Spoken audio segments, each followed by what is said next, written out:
on the ballot this fall. It actually could happen. Tim Draper is one of the most famous venture capitalists in the world, a person who helped start a lot of famous tech companies. He wrote the Cal 3 petition, and he joins us tonight. Tim, thanks for coming on.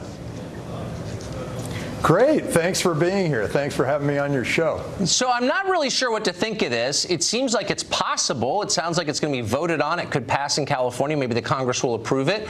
I can understand why California wants to break into 3 states because it's too big, it's unmanageable, and it's not working. Why would that be good for the rest of the country?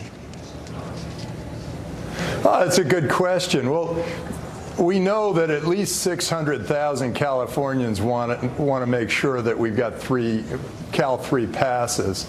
And so I think that the rest of the country will just want to do what's right for California. I mean, it takes up the same landmass as 15 states on the East Coast. Right. The population is the equivalent of an average of 6 or 7 states. So I think it's appropriate to have California represented by at least 3 states. Right. So I wouldn't be surprised if a lot of Americans don't want to do what's best for California. Just me, for myself, maybe. But we've got a map on the screen here. So the top would be no-Cal, the bottom SoCal, and then Cal would be Los Angeles. Looks like Orange County, maybe some of it. So how would this break up politically? So each state would have 2 senators and then the representative number of members of Congress.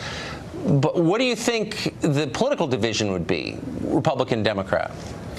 Well, you know, I think what we're really looking at here is we're trying to create states for the next millennial.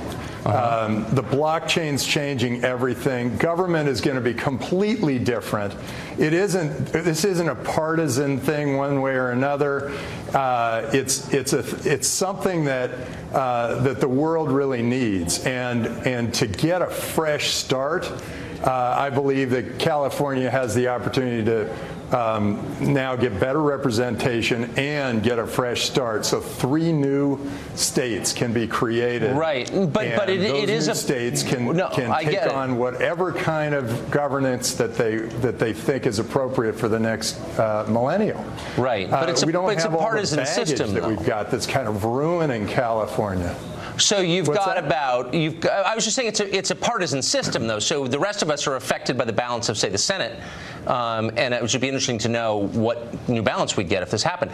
But let me just ask you finally, one of the many things California would divide is its debt. I actually think that these 3 new states are going to empower people to realize what's possible in government, and then all these governments will realize that they can do a better job and they can potentially compete with one another down the road for citizens, and which is what they kind of do now, but California is kind of a monopoly. Nobody wants to leave, but we're still stuck with the same government we've had for all these years, and it's failing our kids, it's failing our it's not safe here. We have many homeless people, we have a lot of big problems.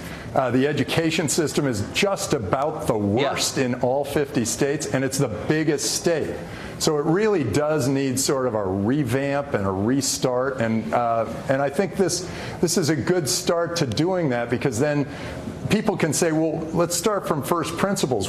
How do we empower these people? How do we create these new states? And how do we make these states really important and relevant for the next millennial? And how do we set a good example for all the other states in the country? I think that, it can't be worse than it is now. So I think you make a fair point. Tim Draper, thank you very much for that. Possible breakup isn't the only news from California tonight. Mark Stein will rejoin us just ahead to talk about Los Angeles' new plan to fix homelessness by paying residents to build homeless shelters in their own backyards. Not in your backyard? Oh, yeah, in your backyard. America remains on the brink of military action in Syria, but could bombing Bashar Assad spark a major conflict with Russia, leading to a much wider war, a global war? That's next.